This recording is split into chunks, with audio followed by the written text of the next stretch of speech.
Oh yeah. All right, hopefully that syncs everything up.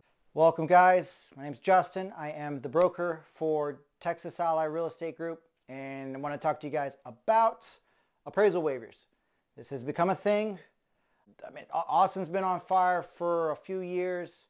You know, shit hit the fan this past year, but for some reason, I mean, for several reasons, obviously, the Fed, interest rates, and already there being a housing shortage, and then everybody fleeing the West Coast and East Coast, coming to one of the most biggest, the largest economic powerhouse in the United States, as far as I can tell, for the next 20 to 40 years, Texas, and the crown jewel of the West right now, it seems like, is going to be Austin, Texas. That's going to be the new tech powerhouse, man. We're coming in real fast, and it's exciting, but at the same time, that has put some insane pressures on our real estate economy. Our industry is on fire. The housing supply is basically non-existent, and that has sent our prices for land and homes through the roof. Austin, Texas is a horrible, as great, as good and bad at the same time. If you're already owning, it's great. You're just cashing in on this stuff. If you're trying to jump in, you're fighting with 50 other people on every single house. It feels like anything under 400K, multiple offers. It's insane. The neighborhoods I grew up in, going for 400, 500K now. It just blows my mind. Anyways, the reason why I'm bringing this up is in my brokerage, I've noticed, and I'm sure this is for everybody in Central Texas, there's a lot of, almost everything's going to multiple offers. And because of that, and on top of going to multiple offers, it's going over list price. And not just over list price, it's going way over, to a point where the appraisals are like, hey now, you know, the bank's not going to approve that number. And I would even bet the banks are the ones that talk to the appraisers about being a little more conservative. This hasn't become a situation until this past year, when, I mean, it just feels like it feels crazy. It just feels crazy what this market's doing. And the specific aspect that I wanted to talk to you guys about is going over list and finding yourself in situations where you're very likely to go over list and over the appraisal. And listing agents are usually requesting or requiring an addendum called the Addendum for Right to Terminate due to lender's appraisal. There are there's three options on that addendum. 2 out of 3 are there's 2 of them that you use on a regular basis. However, you have to be, as a buyer's agent and as a listing agent, you need to be very aware how those interact with the third-party financing addendum. There's a lot of listing agents that when they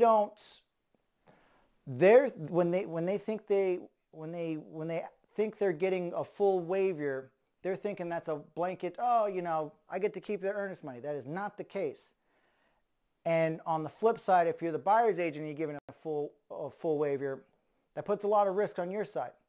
Now, there's 2 big paragraphs that interact with that in the third-party financing addendum, paragraph 2A and 2B. 2A is dealing with buyer credit, 2B dealing with property approval. And the appraisal waiver addendum eliminates a specific facet of paragraph 2B is the best way to describe it. If you find yourself in a situation, so let's go through listing agent scenario where they overestimate the power of that full waiver of the appraisal waiver addendum. The specific situation I'm thinking on top of my head that has happened several times, they get a full waiver of the appraisal and they find out that the appraisal is $50,000 under the contract price. Buyer doesn't have that money. And so even though they can't back out of the contract for paragraph 2B, for property approval, they can still back out for paragraph 2A, which is buyer credit. Now on the flip side, if you're a buyer and you find yourself in that situation, I'm coming across situations where the buying agent is not going through all possible scenarios, which they should be. And that is, what's the best way to say? It is, I think it's lazy, and it's not doing anybody, it's doing a disservice to everybody involved if you're not going through every single scenario. So going back to the other scenario where, you know, maybe the buyer didn't have enough money, but it goes way under appraisal. Now think of it a little bit differently. Maybe they do have the cash, but they just didn't believe that the appraisal would go that low. And this has happened. 50K under, you know, the appraisal coming in 50K, 60K under contract price.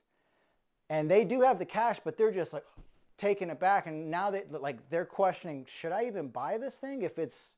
This thing is freaking, if this guy's telling me it's worth this much and we're going 60K over, I could have bought, you know, you could buy a nice truck or something. I don't know.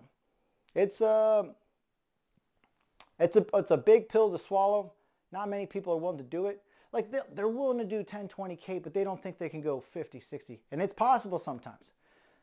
If you don't go through worst case scenario with your buyers, you're wasting everybody's time. You waste the seller's time. You waste the selling agent. They could have sold it to somebody that was ready to you know, make that leap. You're wasting your time because it doesn't close, and then the buyer's time because you didn't educate them for the freaking scenario. Not a lot of deals, but some deals have been lost like that from both situations that I just described to you guys. Yeah, those are the two main ones.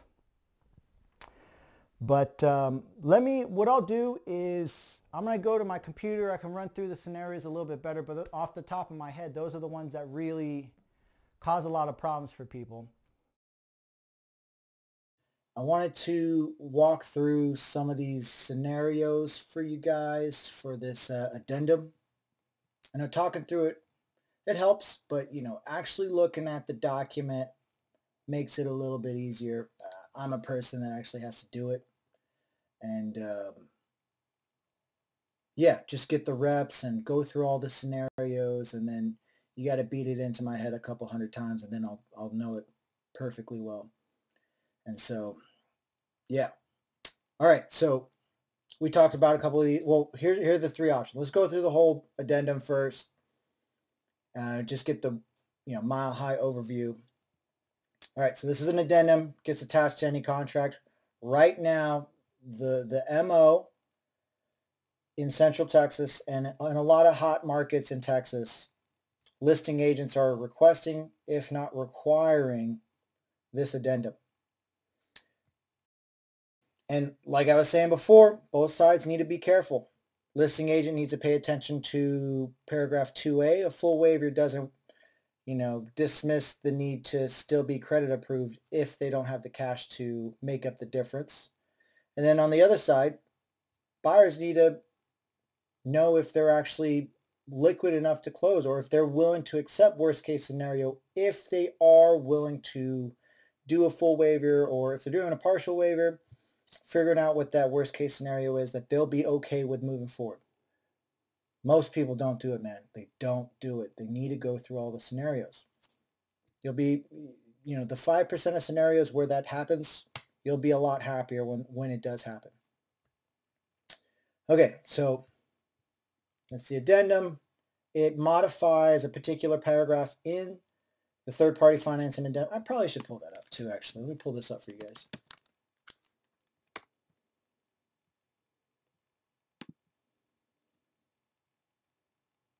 All right, so check this out. Third-party financing addendum. These are the two paragraphs I was telling you guys about. Buyers, you need to be aware of this. I mean, buyers and sellers, definitely the agents 100% need to know this stuff backwards and forwards. And my experience is the average agent doesn't. They don't know how the mechanisms, they just, it's more like monkey see, monkey do. You need to know these things backwards and forwards and exactly how the mechanism works, okay? So let's get back to this other. This is the addendum. It's about, it modifies the third-party financing addendum like I was telling you about. Here's the full waiver. Here's that partial waiver I was telling you guys about. And here is that additional right to terminate. In this market, no one's really using this. This is for buyers markets. You know, if you think you have leverage, this gives extra leverage to the buyers. No one in this current market, no one's using that. Unless they don't know what they're doing, they'll accidentally do that. All right, so now let's dig deep into these first two options. So you get to pick one of the two. Or, I mean, the listing agent usually wants you to do a full waiver. If you're the listing agent, if you're asking for a full waiver, you need to be asking for proof of funds to at least to the estimated appraisal that you guys are thinking worst case scenario the appraisal will come in at. Otherwise, if you got to make sure the other side's aware that it can go this far, and if it does, they got to be ready to swallow that pill. Some people don't look at that. Both sides should be paying attention to that. All right, so let's read it. Waiver. This is the full waiver. Buyer waives buyer's right to terminate the contract under paragraph 2B of the third-party financing addendum if property approval is not obtained because the opinion of value in the appraisal does not satisfy the lender's underwriting requirements. So this is specifically paragraph 2B. This is what I was talking to you guys, especially the listing agents. That 2A is still available to those buyers. You guys, they're completely separate paragraphs and separate instruments. So here's the scenario. Contract price or list price, you list it for $400. You get it, multiple offers, all that fun shit. And you guys get it under contract. Highest bidder goes $50K over list price. When the listing agent did his numbers, he was looking at the possible range for appraisals, and he was thinking, anywhere from 390 to 410 or whatever. Appraisal comes in at, let's say it comes in right at 400. And the buyer, if they weren't ready for that, they're putting their down payment on top of that extra money. So what the lender will end up doing is they'll lend on the 400 if it appraises for 400. So that they basically have to come up with everything on top of that. You get what I'm saying?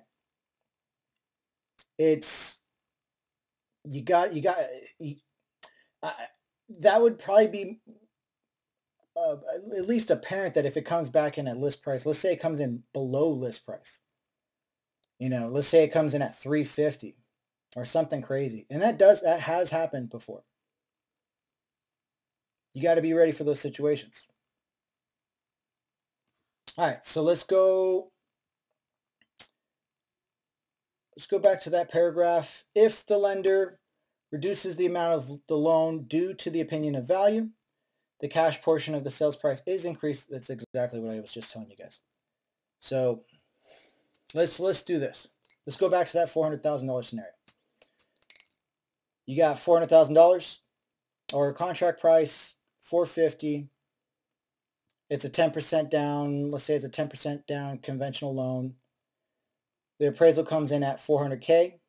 So they got to put 10% of $400K, $40K, $40,000 to the $400,000.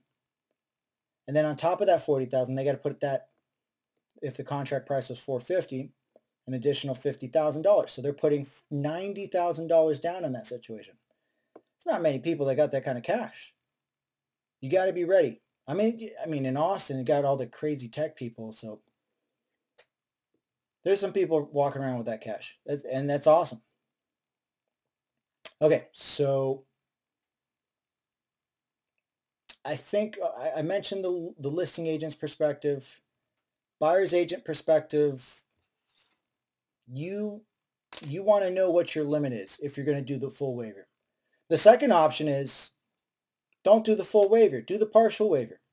So that's where I think is the more honest route. I think it's actually a real selling point I really think it's a real selling point that you've actually thought out your worst case scenario. And I've won a couple, I was able to win a couple bids this way by communicating to the listing agent, like, look, you better check if they're giving you a full waiver, you better check if they got proof of funds for the worst case scenario. So in my scenario, the one I'm thinking right off the top of my head, I had a listing agent who was requiring full waivers and wasn't checking proof of funds. And I told her, like, you might want to consider checking proof of funds. Like, you and I both know this is probably going to appraise for X. We got a contract for here. My person has enough money to cover all the way down to this point. Have you asked your other people if it appraises at that point? Do they have the cash to close? If they don't have that cash, they can still get out on paragraph 2A. I had to walk her through it. And she ended up, she double checked. They didn't have the cash, and we ended up winning it out. So it's a cool right now because people aren't savvy on this. Not yet. I mean, they're going to catch up. People are going to catch up. It might give you a small competitive edge if you know how to work this addendum correctly. So yeah, use the partial waiver. I think that's the best way to do it. I mean, if you got, you know, a blank check, sure, put the full waiver. You know, or I mean, there's probably some people that are going to start using this as like a playing dirty ball or whatever you call it, where they'll put the full waiver fully knowing that their buyer, that they can get out because they can't get approved otherwise. So they still can skate out using the paragraph 2A. So there's probably going to be some sneaky buyer agents that are not, they're probably going to be, I'm going to call it acting in bad faith. It's not cool if they do that, but I know there's going to be people that are going to do that. You know, there's man, especially like, I feel like Houston over there, that happens a lot. That kind of shady stuff, man. I don't know. There's a weird culture over there for that kind of shit. But yeah, I guess we've nailed through these different versions. Why the partial waiver might be better. Usually, it's going to be better for both parties because it usually indicates that they've actually vetted out all the scenarios. If you're going to get the full waiver, you better get a proof of funds while you're doing it. I would definitely highly recommend you guys review paragraph 2A and 2B of the third-party financing addendum because these are both, people still get it mixed up. It's like the two most important paragraphs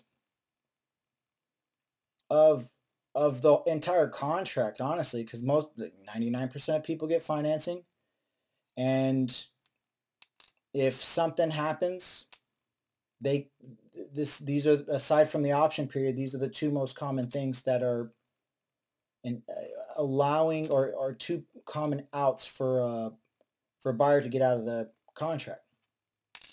So anyways, if you guys have any questions, give me a holler, and if you have any more ideas for videos, let me know. All right, guys. Thanks.